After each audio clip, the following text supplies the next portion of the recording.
Welcome to the Rim Brake Rodeo. We hope this video helps. In this video, I will explain how to grease a Toyota Tundra.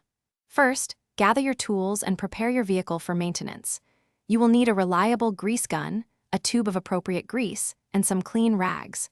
Always ensure your Tundra is securely lifted and stable on jack stands or a lift before you begin any work underneath. Safety is paramount when performing any vehicle maintenance, so take your time and be thorough. Now, let's find those crucial grease points. On most Toyota Tundra models, you'll typically find fittings on the universal joints of the drive shafts. There are usually 3 to 4 universal joints to check. Also, carefully inspect your steering components, such as tie rod ends and lower ball joints, as these often require lubrication.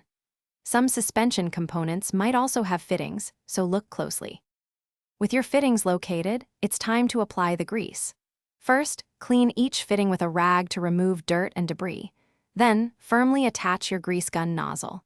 Pump slowly, applying 1 to 2 pumps of grease until you see a small bead of fresh grease emerge from around the boot. This indicates the joint is sufficiently lubricated. Be careful not to overgrease, as this can potentially damage seals. After greasing, wipe away any excess grease from the fittings and surrounding areas to prevent dirt accumulation. Make it a habit to regularly inspect these components for any signs of wear or damage during your routine maintenance checks.